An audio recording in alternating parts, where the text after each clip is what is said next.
Saatnya nikmati THR masuk serentak dari sektor instansi pemerintah, swasta, hingga KPM di desa kebagian. Dan surprise, bayi baru lahir pun kebagian THR di daerah ini. Assalamualaikum warahmatullahi wabarakatuh. Halo sobat semua, pernahkah teman-teman membayangkan di satu hari yang sama jutaan rekening berdenting hampir bersamaan? Ya, hari ini adalah momen yang ditunggu-tunggu. Saatnya menikmati THR yang masuk serentak. Bukan hanya buat para pegawai kantoran di Gedung Pencakar Langit Jakarta, tapi tren THR tahun ini benar-benar luar biasa sampai ke pelosok desa.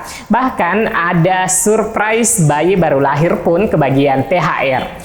Wah, bagaimana ceritanya dan bagaimana aturan main pencairan THR hari ini atau tahun ini agar hak kalian tidak disunat? Kita bedah tuntas di video kali ini, namun setelah intro singkat berikut.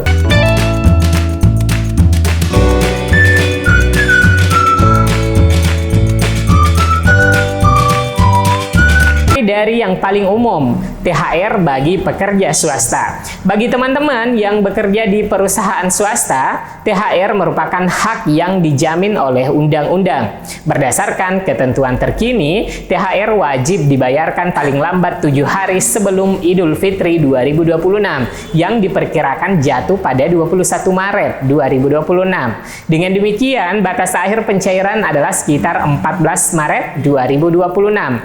Namun, banyak perusahaan yang mulai mencairkan lebih awal, bahkan pada pekan ini, agar karyawan dapat mempersiapkan kebutuhan hari raya dengan tenang. THR ini dapat digunakan untuk membeli pakaian baru, persiapan mudik, atau menambah tabungan. Ketentuannya jelas, THR harus dibayar secara penuh tanpa dicicil atau dipotong. Hal ini sesuai dengan Undang-Undang Cipta Kerja, Peraturan Pemerintah Nomor 36 Tahun 2021 tentang pengupahan, serta Peraturan Menteri Ketenagakerjaan Nomor 6 Tahun 2016 tentang THR keagamaan. Nah, siapa yang berhak menerimanya? Seluruh pekerja dengan masa kerja minimal 1 bulan secara terus-menerus, baik karyawan tetap, PKWTT, maupun kontrak PKWT. Apabila masa kerja telah mencapai 12 bulan atau lebih, THR setara dengan 1 bulan gaji penuh. Jika kurang dari itu, dihitung secara proporsional. Masa kerja dibagi 12, dikalikan dengan 1 bulan upah. Sebagai contoh, jika masa kerja 6 bulan dengan gaji Rp4.500.000, maka THR yang diterima adalah Rp2.250.000. Ini membantu pekerja untuk merayakan hari raya tanpa kekhawatiran finansial. Namun, jika perusahaan tidak mematuhi ketentuan dan tidak membayar tepat waktu, terdapat sanksi administratif seperti teguran tertulis, pembatasan kegiatan usaha, atau bahkan proses hukum. Teman-teman dapat melaporkan ke Dinas Ketenagakerjaan setempat, Posko THR, Kementerian Ketenagakerjaan, atau melalui pengaduan daring. Di Jawa Barat misalnya, pemerintah daerah telah membentuk Pos Komando Satuan Tugas Ketenagakerjaan untuk mengawasi hal ini. Bayangkan betapa lega ketika THR masuk ke rekening, sehingga dapat langsung digunakan untuk berbelanja kebutuhan hari raya bersama keluarga. Selanjutnya, kita beralih ke THR bagi pegawai negeri sipil, PNS, atau aparatur sipil negara ASN lainnya. Bagi teman-teman yang bekerja di instansi pemerintah, THR 2026 ini telah mulai dicairkan sejak 26 Februari 2026. Puncak pencairan diperkirakan antara tanggal 9 hingga 13 Maret 2026, bertepatan dengan awal bulan Ramadan. Tentunya seluruhnya harus selesai sebelum Idul Fitri pada 20 atau 21 Maret 2026. Pencairan lebih awal ini dimaksudkan agar teman-teman memiliki waktu untuk merencanakan pengeluaran. THR ini dijamin 100% penuh tanpa cicilan atau potongan apapun. Pemerintah telah mengalokasikan 55 triliun untuk ini, sehingga tidak ada alasan untuk keterlambatan.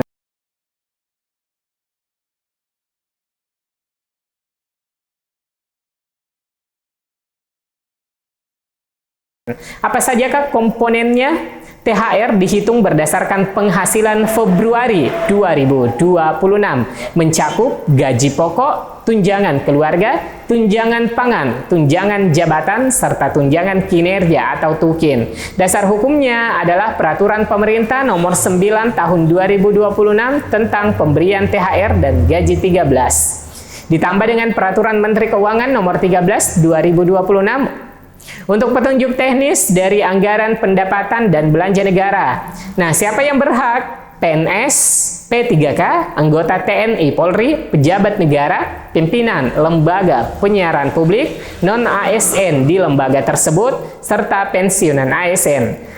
Namun, terdapat pengecualian. THR tidak diberikan kepada PNS, TNI, atau Polri yang sedang cuti di luar tanggungan negara atau ditugaskan di luar instansi pemerintah dengan gaji dari tempat tugas. Menteri Ketenagakerjaan menekankan bahwa ini bertujuan untuk melindungi hak ekonomi dan juga menjaga daya beli masyarakat menjelang Hari Raya Idul Fitri. Bagi keluarga PNS, ini merupakan momen istimewa untuk merayakan kemenangan bersama. Yang unik dan inspiratif adalah THR dari pemerintah desa kepada warganya. Tidak hanya pekerja yang menerima THR, tetapi di beberapa desa, seluruh keluarga penerima manfaat juga mendapat bagian. Contohnya di Desa Wunut, Kecamatan Tulung, Kabupaten Klaten, Jawa Tengah. Desa ini membagikan THR kepada seluruh warga, termasuk anak-anak dan bayi yang baru lahir. Setiap orang menerima Rp250.000 dengan total penerima 2.341 jiwa dan anggaran Rp585.250.000. Dana ini bersumber dari Badan Usaha Milik Desa BUMDes yang mengelola wisata Umbul Pelem Waterpark yang pada tahun 2025 menghasilkan 5,1 miliar. Nominal ini meningkat dari tahun sebelumnya di mana pada tahun 2025 setiap orang menerima Rp200.000 untuk 2.289 jiwa. Syaratnya sederhana, membawa fotokopi kartu keluarga dan penerima adalah kepala keluarga atau anggota kartu keluarga. Warga menyatakan bahwa THR ini sangat membantu membeli pakaian hari raya dan meningkatkan kesejahteraan keluarga. Hal ini sangat inspiratif karena desa mandiri seperti ini menjadi contoh bagaimana dana desa dapat langsung dirasakan manfaatnya oleh masyarakat.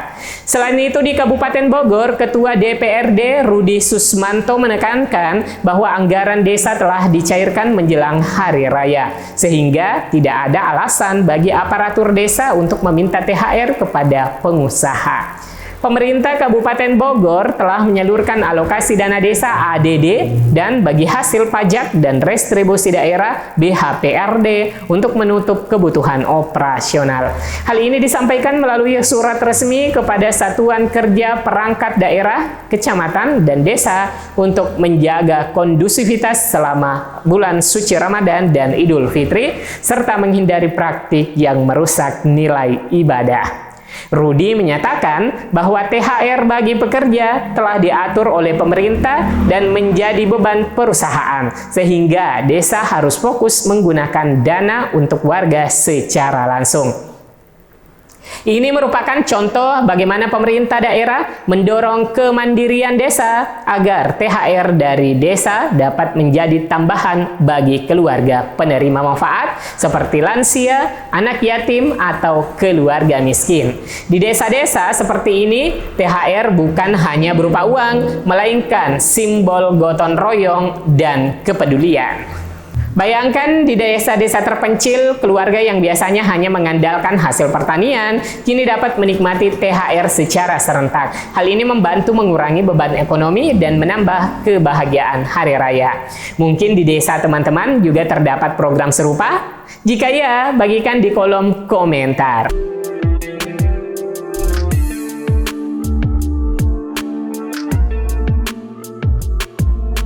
Demikianlah teman-teman untuk ulasan lengkap mengenai THR 2026 yang dicairkan secara serentak pada hari ini, mulai dari pekerja swasta yang harus menerima secara penuh sebelum Hari Raya Idul Fitri. Pegawai negeri sipil yang telah dicairkan sejak akhir Februari dengan komponen lengkap hingga THR desa yang inklusif bagi seluruh warga. Ini merupakan momen untuk menikmati hasil If you wanna play tough and wanna hate